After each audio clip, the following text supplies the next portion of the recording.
Pemerintah daerah Bovendigul melaksanakan upacara dalam rangka memperingati Hardiknas ke-135. Tambahan penghasilan pegawai harus dibayarkan berdasarkan kinerja dan kehadiran pegawai. Halo, selamat pagi Bapak Mama dan Saudara dong semua. Itulah dua topik berita pagi ini yang akan kami sajikan bersama berita lainnya.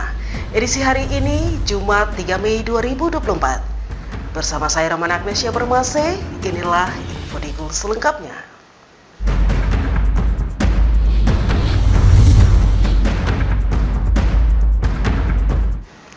Kita ke berita yang pertama. Pemerintah daerah Bovendigul melaksanakan upacara dalam rangka memperingati Hari Pendidikan Nasional yang ke-135 dengan sorotan tema Bergerak Bersama Melanjutkan Merdeka Belajar.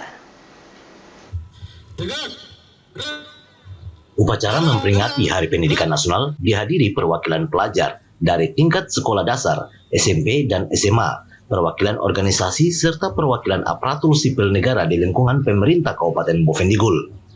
Dalam membacakan sambutan Menteri Pendidikan, Kebudayaan, Riset, dan Teknologi Republik Indonesia, Bupati Bovendigul Hengki Yalua mengatakan, bukan hal yang mudah untuk mentransformasi sebuah sistem yang sangat besar dan mengubah perspektif tentang proses pembelajaran.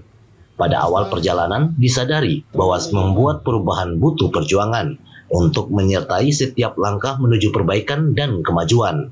5 tahun bukan waktu yang sebentar untuk menjalankan tugas memimpin gerakan Merdeka Belajar. Namun 5 tahun juga bukan waktu yang lama untuk membuat perubahan yang menyeluruh. Bukan hal yang mudah untuk mentransformasi sebuah sistem yang sangat besar. Bukan tugas yang sederhana untuk mengubah perspektif tentang proses pembelajaran. Pada awal perjalanan, kita sadar bahwa membuat perubahan butuh perjuangan. Rasa tidak nyaman menyertai setiap langkah menuju perbaikan kemajuan. Bupati Hengki meminta para penggerak perubahan untuk tidak mengenal kata menyerah, membawa generasi menuju masa depan. Hadirnya kurikulum Merdeka Belajar mendobrak keterbatasan yang dialami oleh seluruh pelajar Indonesia karena memberikan ruang bagi pelajar untuk mengeksplorasi. Wajah baru pendidikan sedang dibangun bersama dengan gerakan Merdeka Belajar. Hengki juga mengungkapkan, anak-anak Indonesia berani bermimpi karena mereka merasa merdeka saat belajar di kelas. Selain itu, guru-guru juga berani mencoba hal-hal baru karena mereka mendapat kepercayaan untuk mengenal dan menilai murid-muridnya. Tim Liputan, Digul TV, Dedi mengabarkan. Hadirnya kurikulum Merdeka Belajar mendobrak keterbatasan yang dialami oleh seluruh pelajar Indonesia karena memberikan ruang bagi pelajar untuk mengeksplorasi. Dengan hadirnya kurikulum Merdeka Belajar, memberikan kesempatan yang lebih luas bagi siswa dalam mengeksplorasi minat dan bakat. Mereka dapat memilih jalur pendidikan yang sesuai serta menumbuhkan semangat belajar dan mengakselerasi kemajuan bangsa. Selain itu juga, para siswa bisa berani bermimpi karena mereka merasa merdeka saat belajar di kelas. Bupati Bovendigul Hengki Yalua mengatakan, saat ini kita sudah mulai merasakan perubahan yang terjadi di sekitar kita, yang digerakkan bersama-sama dengan langkah serentak. Wajah baru pendidikan dan kebudayaan Indonesia sedang dibangun bersama dengan gerakan Merdeka Belajar. Kini kita sudah mulai merasakan perubahan terjadi di sekitar kita. Digerakkan bersama-sama dengan langkah yang serempak dan serentak. Wajah baru pendidikan dan kebudayaan Indonesia sedang kita bangun bersama dengan gerakan Merdeka Belajar. Hengki mengungkapkan, kita juga sudah melihat guru-guru yang sudah berani mencoba hal-hal baru karena mereka mendapatkan kepercayaan untuk mengenal dan menilai murid-muridnya. Para mahasiswa juga siap berkarya dan berkontribusi karena ruang untuk belajar tidak lagi terbatas di dalam kampus. Semarak karya-karya kreatif dari seniman dan pelaku budaya terus didukung untuk berekspresi. Tim Liputan, Digul TV, Dedi mengabarkan. Bapak, Mama, dan Saudara dong semua, jangan kemana-mana. Infodigul akan kembali sesaat lagi, tetaplah bersama kami.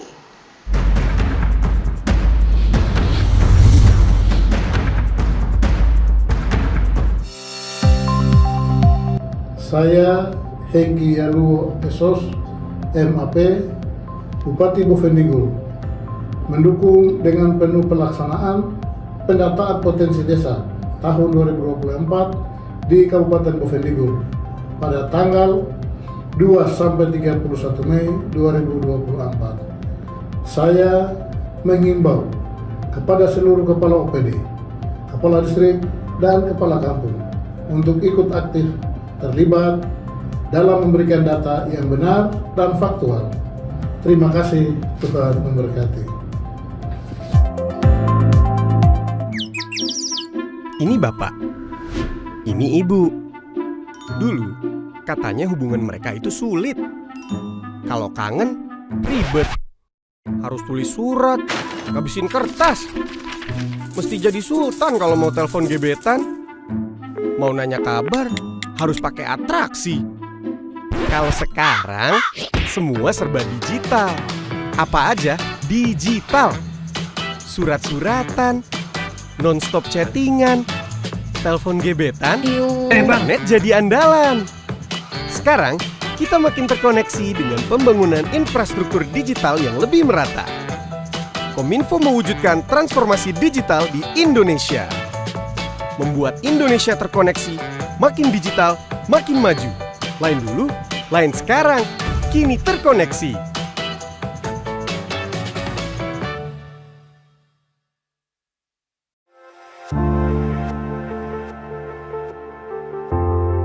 Dunia terasa asing.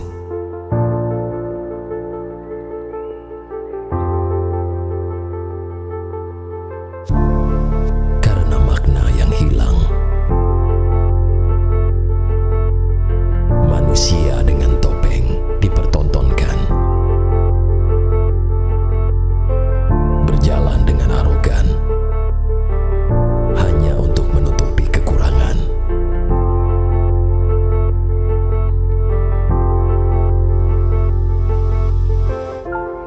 Hilang sudah jati diri sebenarnya.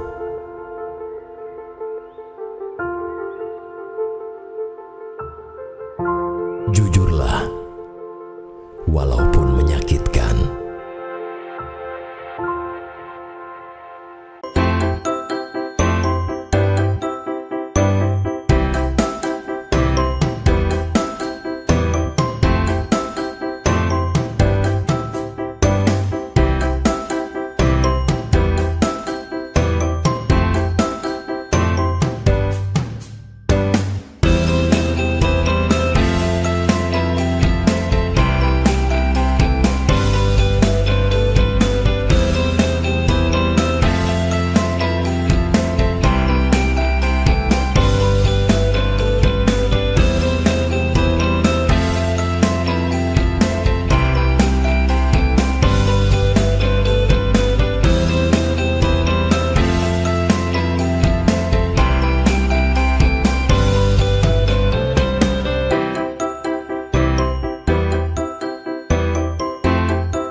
Terima kasih Bapak Mama, kita kembali ke info selanjutnya.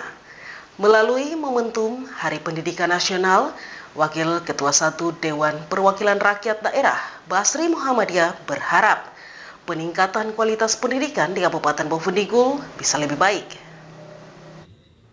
Hal ini diungkapkan Wakil Ketua 1 DPRD Kabupaten Bovendigul, Basri Muhammadiyah, saat mengikuti upacara perayaan Hari Pendidikan Nasional yang digelar di lapangan upacara Pemda Bovendigul.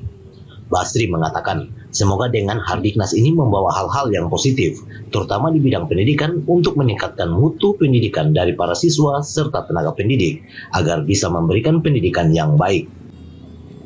Semoga ya, dengan Hardiknas ini ya bisa membawa hal-hal yang positif, terutama di bidang pendidikan, ya, demi meningkatkan mutu pendidikan para murid dan para siswa serta para tenaga-tenaga pendidik agar dalam menjalankan tugas sebagai pendidik bisa mendidik anak murid yang lebih baik lagi. Basri juga mengapresiasi pelaksanaan upacara yang dilaksanakan oleh pemerintah Kabupaten Bovendigul. walaupun acaranya sangat sederhana tetapi sangat meriah. Diharapkan pemerintah daerah memperhatikan pendidikan yang ada di Kabupaten Bovendigul sehingga melahirkan generasi-generasi yang handal untuk membangun Bovendigul. Tim Liputan Digul TV, Dedi mengabarkan. Asisten 2 Setda Bovendigul, Fahrudin Isnanto, menegaskan kepada seluruh organisasi perangkat daerah untuk proaktif dalam pemeriksaan keuangan yang dilakukan oleh BPK Perwakilan Papua. Adanya pemeriksaan rutin yang dilakukan Badan Pemeriksa Keuangan atau BPK Perwakilan Papua terhadap laporan keuangan pemerintah daerah Bovendigul, para pimpinan organisasi perangkat daerah diminta kooperatif terhadap pemeriksaan tersebut. Asisten 2 Sekretariat Daerah Bovendigul, Fahrudin Isnanto mengatakan adanya tahapan lanjutan pemeriksaan oleh BPK sehingga diharapkan kepada seluruh pimpinan OPD, bendahara, kasubag program, serta PPTK agar proaktif mendatangi BPK untuk pelaksanaan pemeriksaan. Tuhan berikan hikmat. Tolong ini peringatan buat kita sekalian, artinya sudah ada tahapan lanjut untuk pemeriksaan. Jadi diharapkan kepada pimpinan OPD, ya, kemudian bendahara, dan juga kasubag program, termasuk PPTK, ya. Tolong kalau bisa proaktif, ya. Sekali lagi proaktif menjemput bola mendatangi BPK. Pemeriksaan rutin BPK ini akan dilaksanakan dari 22 April sampai dengan 21 Mei tahun 2024. Apabila sampai batas waktu yang ditentukan BPK, OPD tidak mampu memberikan bukti pertanggungjawaban atau bahkan tidak kooperatif, maka laporan tidak memberikan keterangan akan dikeluarkan, di mana laporan tersebut akan dilanjutkan dengan proses hukum selanjutnya. Namun jika ada pejabat yang keluar daerah, diharapkan tidak menjadi penghalang atau alasan untuk tidak memberikan data yang diperlukan petugas pemeriksa. Koordinasi harus dilakukan perangkat OPD sehingga mampu menyajikan data atau bukti yang diminta. Tim Liputan Digul TV, Dedi mengabarkan. Bapak Mama, kami akan kembali sesaat lagi, tetaplah bersama kami.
Perkembangan teknologi yang kian melesat mendorong pengguna internet dan media sosial di berbagai belahan penjuru dunia meningkat, tidak terkecuali dengan pengguna internet di Indonesia yang setiap tahun terus tumbuh secara signifikan.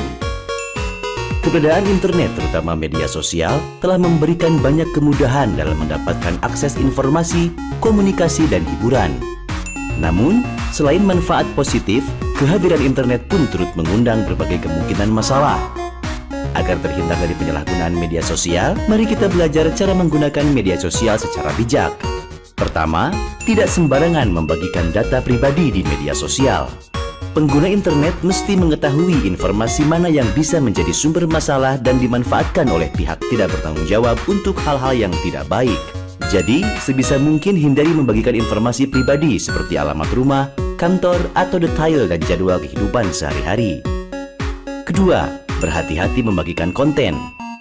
Hindari menyebarkan konten pornografi dan sara seperti informasi yang ditujukan untuk menimbulkan rasa kebencian dan permusuhan individu atau kelompok masyarakat tertentu berdasarkan suku, agama, ras, dan antar golongan.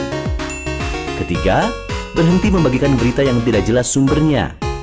Pengguna harus selektif pada sumber informasi yang tepat dan harus berpijak pada fakta dengan menunggu klarifikasi dan konfirmasi. Tanpa ada kejelasan sumber data, bisa jadi informasi yang tersebar di media sosial tersebut merupakan berita bohong atau hoax yang dapat menimbulkan opini negatif sehingga merugikan banyak orang. Keempat, menggunakan etika dalam berkomunikasi di media sosial. Biasakanlah untuk menggunakan bahasa yang sopan dan layak dengan siapapun pada saat berinteraksi melalui media sosial. Cukup mudah kan untuk menjadi pengguna media sosial yang baik dan bijak? Yuk saatnya bijak dalam bermedia sosial.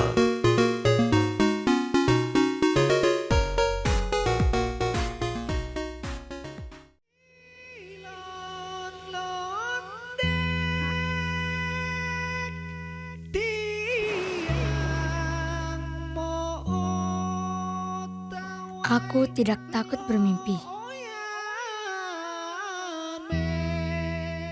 Karena mimpiku menghidupkan semangatku. Semangat menyambut masa depan Indonesia yang baru.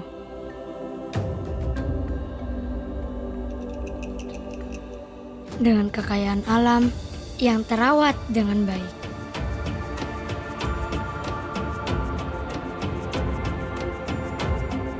Dengan keagungan budaya dan tradisi yang menjadikanku generasi Indonesia yang lebih arif.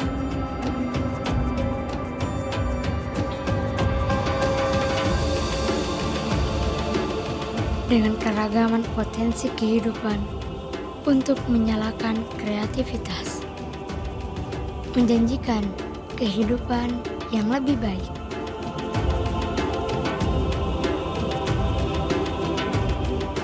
Aku adalah inspirasi bangsaku yang dibangun dengan kerja keras.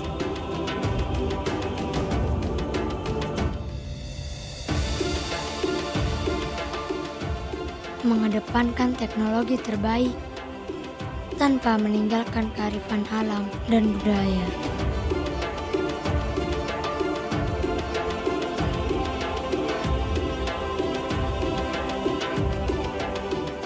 Aku kebanggaan bagi Indonesia, kebanggaan bagi dunia, karena aku Nusantara.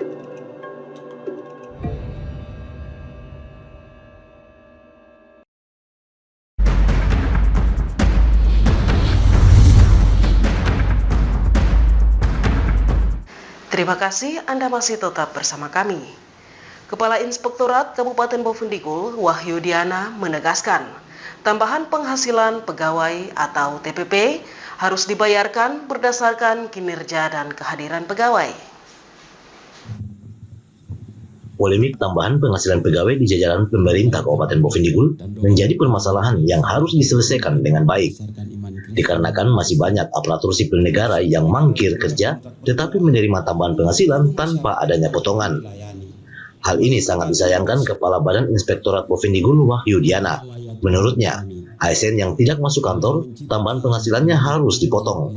Selama ini potongan TPP menjadi wewenang tiap organisasi perangkat daerah, sehingga untuk pemotongan penghasilan tambahan tersebut, pejabat pengambil kebijakan harus bijak terapkan aturan yang ada. Ini kalau saya tahu kembali kepada OPD masing-masing, kalau kami saat ini kami memang sesuai dengan kehadiran itu ya. Memang untuk kinerja memang agak susah, ada aplikasi dulu yang nggak bisa berjalan bersama dengan Kominfo belum bisa berjalan. Jadi memang depan harus kinerja lagi. Kehadiran pun masih sudah Wahyu Diana juga menjelaskan, pembayaran TPP tanpa potongan sementara etos kerja ASN rendah akan menyebabkan pelayanan pemerintahan berjalan tidak normal, di mana ASN malas tanpa mendapatkan sanksi akan berpengaruh terhadap ASN yang etos kerjanya baik.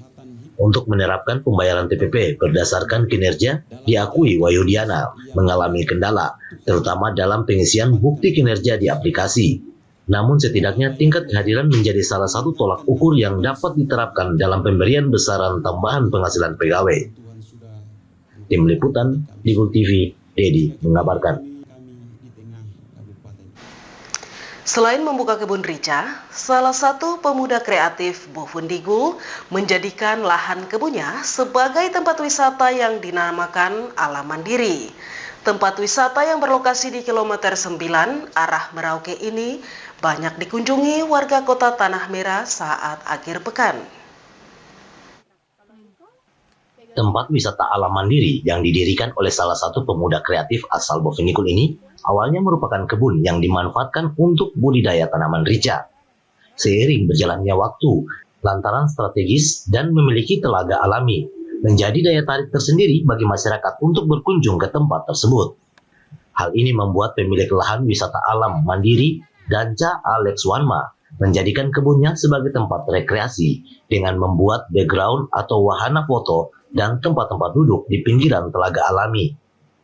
Alex menjelaskan tempatnya selalu ramai dikunjung di saat libur, seperti hari Sabtu, Minggu, maupun hari libur lainnya.